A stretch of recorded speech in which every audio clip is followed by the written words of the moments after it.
Video like जरूर कर लीजिए और ऐसे वीडियो लगातार फ्री में पाने के लिए चैनल को तुरंत सब्सक्राइब कर लीजिए और बेल आइकन को जरूर टैप कर लीजिए ताकि आगे भी सारे वीडियो आपको मिलते रहे। यूट्यूब में फॉलो करते हैं तो प्लीज ये वाला फ्री टेलीग्राम चैनल जरूर ज्वाइन कर लीजिएगा। सारे नोटिफिकेशन सारे अपडेट यहीं पे आते हैं, ध्यान रखिएगा। नमस्कार दोस्तों, स्वागत है आपका स्टडी फॉर सिविल सर्विसेज में। मैं अंशुमन आपका स्वागत करता हूं।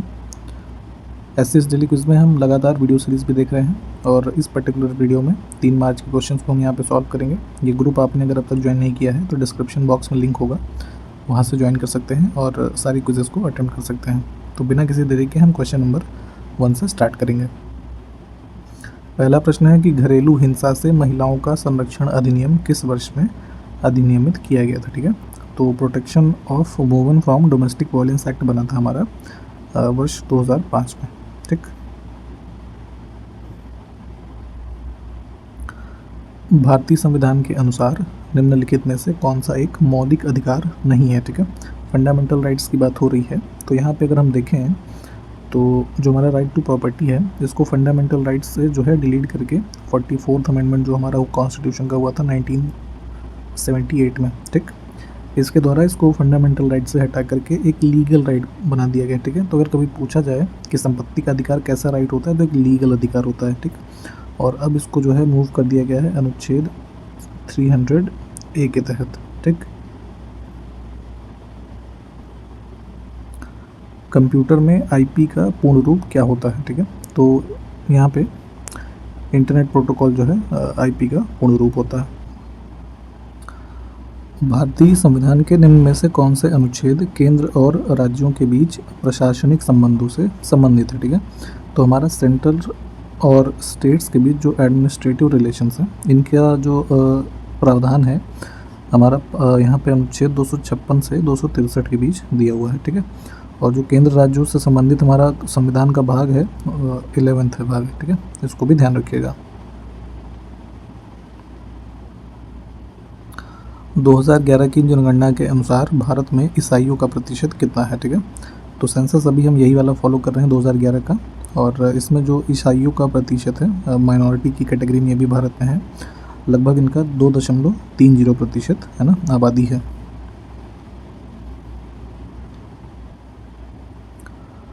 किसने कहा था धर्म को कभी भी राजनीति से अलग नहीं किया जा सकता है। ठीक है, तो ये स्टेटमेंट है महात्मा गांधी जी का।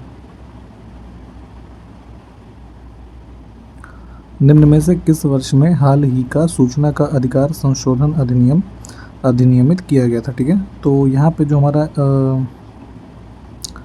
ये जो राइट टू इन्फॉर्मेशन एक्ट बना था, ठीक है, जिसके अंतर्गत आप आरटीआई वगैरह लगाते हैं, तो ये मतलब शुरू में बना था हमारा 2005 में। ठीक, और अभी हाल ही में जो है इसमें संशोधन किया गया था वर्ष 2019 में। ठीक है, तो इसमें जो हमारे इंफॉर्मेशन कमिश्नर वगैरह का कार्यकाल है या उनकी सेवा की शर्तें हैं, यहाँ पे इसमें कुछ प्रावधान चेंज किए गए थे, उसको एक बार देख लीजिएगा आप। फिलहाल सी ऑप्शन करेक्ट है।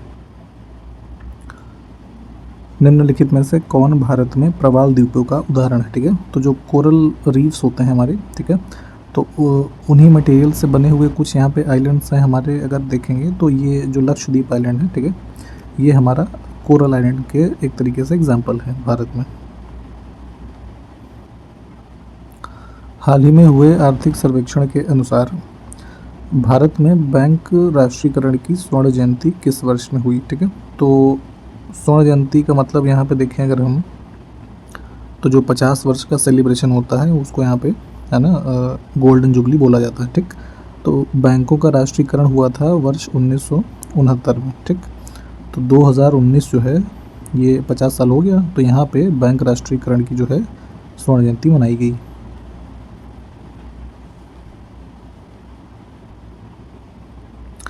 नियंत्रक और महालेखा परीक्षक का वेतन किसके बराबर होता है। ठीक है, तो जो भारत में सीएजी होते हैं है ना, controller and auditor general of India, तो इनकी जो पोस्ट है यहाँ पे और इनका वेतन ये बराबर होता है जो उच्चतम न्यायालय के न्यायाधीश होंगे। ठीक है, उनके बराबर, तो यानी कि सुप्रीम कोर्ट के जो जजेस होते हैं है ना, उनके बराबर इनका वेतनमान होता है। केंद्रीय अन्वेषण ब्यूरो यानी कि सीबीआई जो है, सेंट्रल ब्यूरो ऑफ इन्वेस्टिगेशन, किस केंद्रीय मंत्रालय के तहत कार्य करता है। ठीक है, तो बड़ा ट्रिकी है ये। यूजुअली लोग समझते हैं गृह मंत्रालय के अंदर है, पर ऐसा नहीं है। यहाँ पे अगर हम देखेंगे तो जो फंक्शनिंग है इसकी सेंट्रल ब्यूरो ऑफ इन्वेस्टिगेशन की, ये हमारा ministry of personnel public grievance and pension, ठीक है, इसके अंतर्गत है।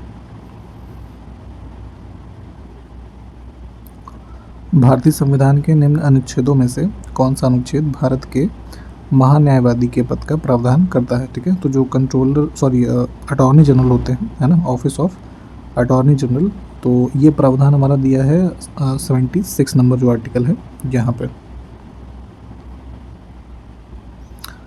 हरित पौधों को किसके रूप में जाना जाता है? ठीक है, तो जो हमारे ग्रीन प्लांट्स होते हैं ये ऑटोट्रॉफ होते हैं, यानी कि स्वपोषित, ठीक। और चूँकि होता क्या है कि जो ग्रीन प्लांट्स है बेसिकली, तो ये अपना जो भी इनका फूड इनटेक वाला पार्ट है, ये फोटोसिंथेसिस वगैरह करके अपनी एनर्जी को ले लेते हैं, ये किसी पे डिपेंडेंट नहीं होते, ठीक है। तो इस वजह से इनको ऑटोट्रॉफ यानी कि स्वपोषित कहा जाता है। सुत्त पिटक एक ग्रंथ है जो निम्न में से किससे संबंधित है? ठीक है, तो देखिए उत्तर इसका है डी ऑप्शन, बुद्धिज़्म से सुत्त पिटक संबंधित है। बेसिकली देखिए ऐसे समझते हैं, बुद्धिज़्म में जितने भी इम्पोर्टेंट लेसन्स हैं, है ना, बुद्धिज़्म के, उनको त्रिपिटक एक संस्कृत शब्द होता है, ठीक है, जिसका मतलब होता है इंग्लिश में देखें तो 3 बास्केट, है ना, 3 टोकरियाँ, ठीक। तो जितने भी इम्पोर्टेंट हमारे लेसन्स हैं बुद्धिज़्म के, इनको जो है त्रिपिटक के रूप में जो है संकलित किया गया है, और जो कि पाली लैंग्वेज में लिखे गए हैं, ठीक। तो ये त्रिपिटक जो हमारे हैं, इनके नाम क्या क्या हैं? तो पहला है सुत्त पिटक, दूसरा है विनय पिटक, तीसरा है अभिधम्म पिटक, ठीक। तो अब जैसे सुत्त पिटक है तो ये फर्दर डिवाइडेड होता है हमारा उसमें निकाय में, ठीक है। तो जैसे ऐसे समझिए सुत्त पिटक है, तो अब ये निकायों में डिवाइडेड होता है। तो जो सुत्त पिटक है हमारा, इसमें जो मेन टीचिंग है बुद्धा की धम्म के बारे में, ठीक है, वो मेंशन है। तो सुत्त पिटक 5 निकायों में डिवाइडेड है, इनके नाम भी आपको बताते हैं। जो पहला है दीघ निकाय, फिर है मध्यमा निकाय, फिर होता है संयुक्ता निकाय, उसके बाद होता है आपका अंगयुत्रा निकाय, ठीक, और एक होता है खुडक्का निकाय, ठीक। तो इन सब के बारे में भी एक बार देख लीजिएगा। फिलहाल आप बेसिक जानकारी आपको बता दी गई है।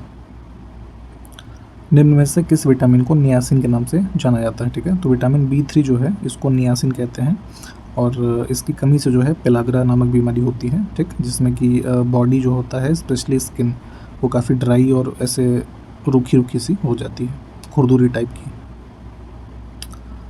Poverty and un British rule in India पुस्तक के लेखक कौन है? ठीक है, तो ब्रिटिश की जो ड्रेन ऑफ वेल्थ थियरी थी, तो उसके एक जो है स्टर्न क्रिटिक थे दादा भाई नेहरू, ठीक।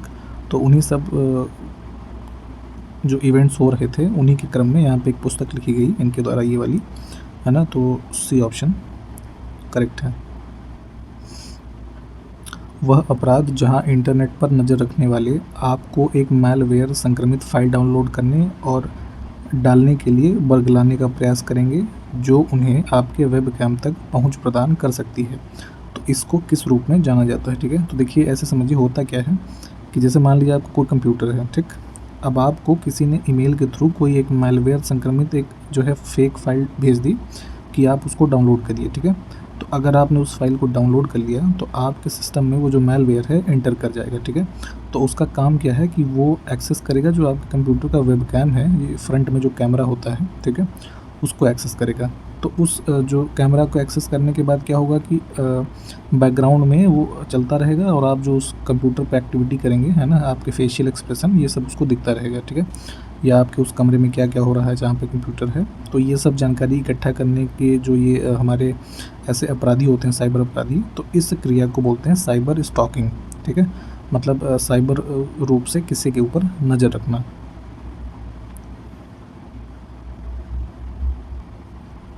पंडित दीनदयाल उपाध्याय की जयंती के उपलक्ष्य में 25 और किस महीने की 25 तारीख को अंत्योदय दिवस के रूप में मनाया जाता है? ठीक है, तो ध्यान दीजिएगा, अंत्योदय दिवस किसकी जयंती के उपलक्ष्य में होता है? पंडित दीनदयाल उपाध्याय, और ये प्रतिवर्ष होता है 25 सितंबर को।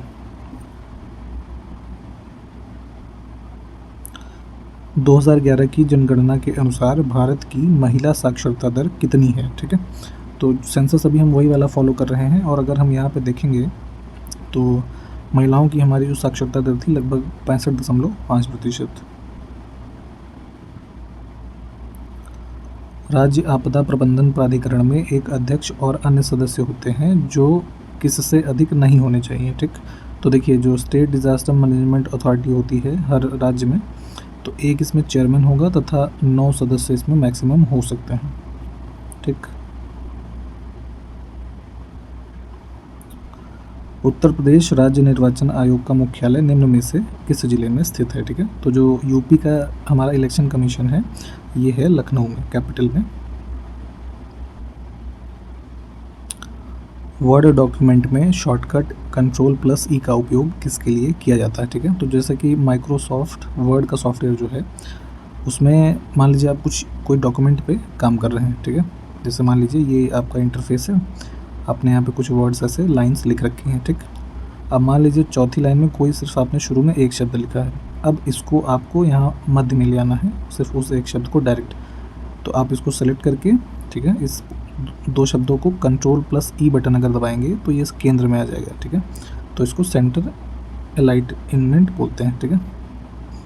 यहाँ पे बी ऑप्शन जो है ये करेक्ट हो जाएगा, centre alignment.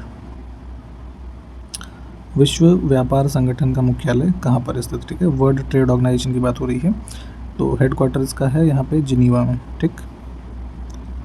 B option correct होगा और इसका जो फाउंडेशन हुआ था 1995 में।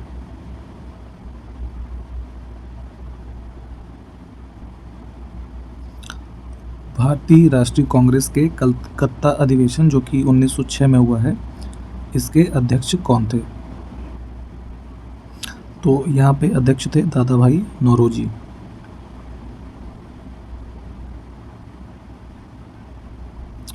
अंतर्राष्ट्रीय सौर गठबंधन यानी कि इंटरनेशनल सोलर अलायंस जो है एक संधि आधारित अंतर सरकारी संगठन है और फ्रांस तथा इनमें से किस देश के द्वारा आरंभ की गई एक संयुक्त पहल है, ठीक है।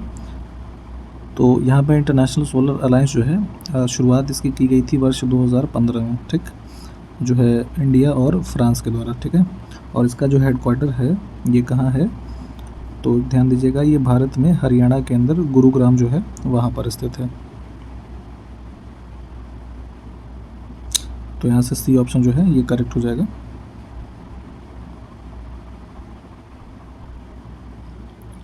निम्न में से कौन सा रोग विषाणु के कारण नहीं होता, ठीक है। तो वायरल डिजीज़ की अगर बात करें तो सार्स, इबोला, एड्स, ठीक है, ये सब वायरल डिजीज़ हैं। मलेरिया जो हमारा है ये पैरासाइट की वजह से होता है, ठीक है, जो इन्फेक्टेड मॉस्किटो होते हैं उनके बाइट से स्प्रेड होता है। भारतीय संविधान के निम्न भागों में से कौन सा भाग केंद्र शासित प्रदेशों से संबंधित है, ठीक है। तो जितने भी हमारी यूनियन टेरिटरीज़ हैं वर्तमान में 8, ठीक, तो इनसे संबंधित प्रावधान हमारे हैं भाग 8 के अंदर। इसमें अनुच्छेद 239 से 242 तक दिए हुए हैं।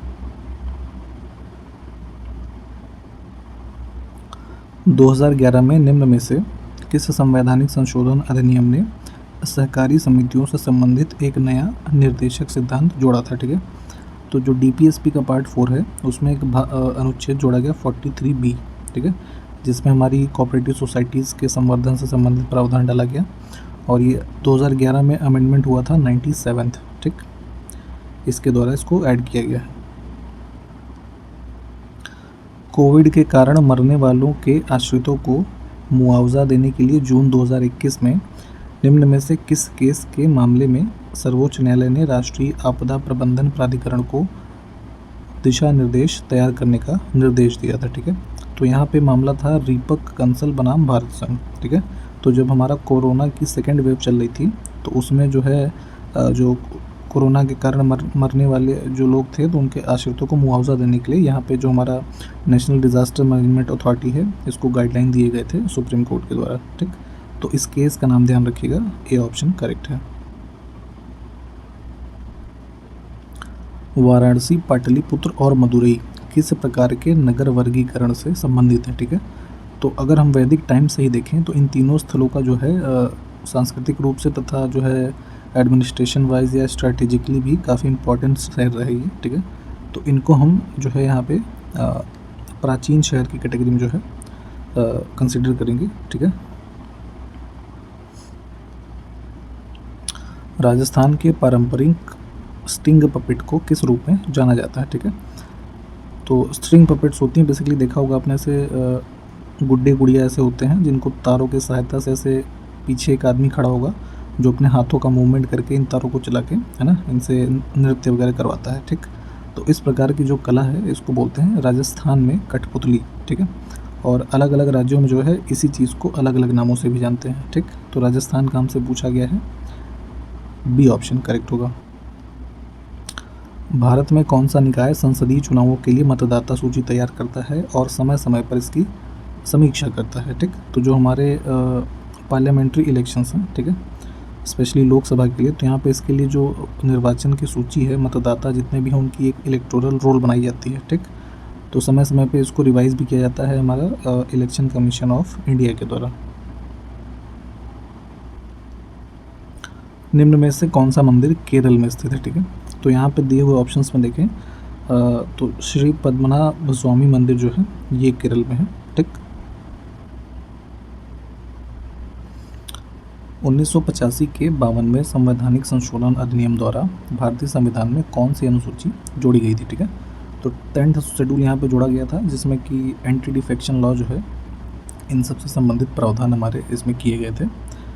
दल बदल वाला जो कानून है ना, तो बी ऑप्शन करेक्ट हुआ। भारत ने किस वर्ष में अपना राष्ट्रीय परिवार नियोजन कार्यक्रम शुरू किया था? ठीक है, तो फैमिली प्लानिंग प्रोग्राम जो इंडिया में फर्स्ट टाइम शुरू हुआ था ये 1952 में हुआ था। ठीक,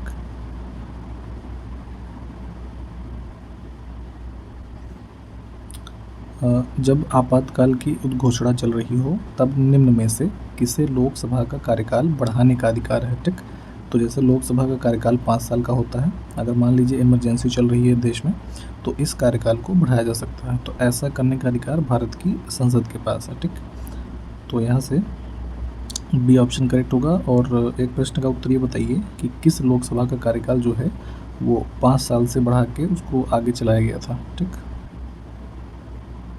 वैष्णववाद के प्रमुख समर्थकों में से एक के रूप में सम्मानित शंकर देव किस भारतीय राज्य से संबंधित है? ठीक है, तो जैसे वैष्णविज्म जो आप देखते हैं, ठीक है, तो उसके प्रोपोनेंट थे यहाँ पे शंकर देव। ठीक, तो ये संबंधित थे हमारा असम स्टेट से। ठीक है,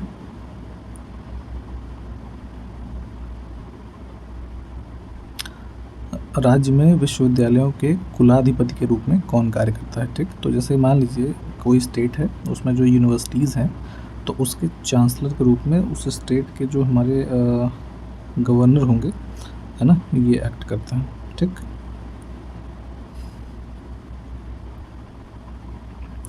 भारतीय संविधान में कल्याणकारी राज्य की अवधारणा किस में शामिल है? ठीक है, तो हमारा जो पार्ट 4 है डीपीएसपी का, ठीक है, अनुच्छेद 36 से 51। ठीक, तो ये सारे के सारे हमारे अनुच्छेद जो हैं ये कल्याणकारी राज्य की दिशा में जो है प्रावधान करते हैं। ठीक, तो ये बी ऑप्शन जो है करेक्ट हो जाएगा। ये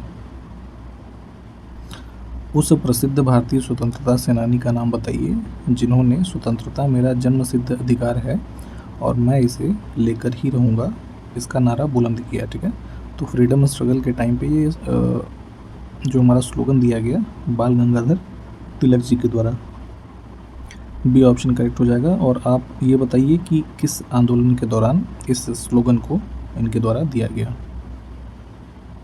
किस शहर को भारत की इलेक्ट्रॉनिक राजधानी के रूप में जाना जाता है? ठीक है, तो चूँकि सॉफ्टवेयर और आईटी जो इंडस्ट्रीज़ हैं इन सब का एक तरीके से हब है हमारा कर्नाटक में बेंगलुरु। ठीक, तो इसको इलेक्ट्रॉनिक राजधानी या फिर सिलिकॉन वैली ऑफ इंडिया के रूप में जाना जाता है। ठीक,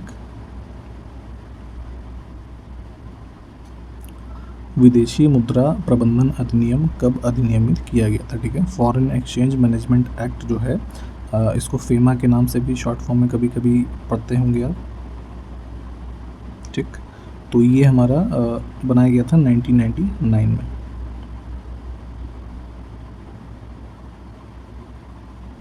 हाल ही में चक्रवात इमनाती किस देश के तट से टकराया था? ठीक है, तो ये साइक्लोन अभी आया था जो हमारा इधर अफ्रीकन कॉन्टिनेंट है। ठीक है, तो यहाँ पे एक आइलैंड है ना मेडागास्कर, ठीक, वहाँ पे। तो अब इन दिए हुए ऑप्शंस में है नहीं ये, तो ई ऑप्शन को चुनेंगे हम। भारत के चुनाव आयोग के सदस्यों की नियुक्ति कौन करता है? ठीक है, तो यहाँ थोड़ा हिंदी में मिस्टेक है। सदस्यों के सिर्फ पूछा गया है, इंग्लिश में ठीक है कि चीफ इलेक्शन कमिश्नर और जो इलेक्शन कमिश्नर्स होते हैं, तो जैसे इलेक्शन कमीशन ऑफ इंडिया में एक चीफ इलेक्शन कमिश्नर हैं और 2 अलग से कमिश्नर्स होते हैं इलेक्शन कमिश्नर्स, तो इनकी अपॉइंटमेंट भारत के राष्ट्रपति के द्वारा की जाती है।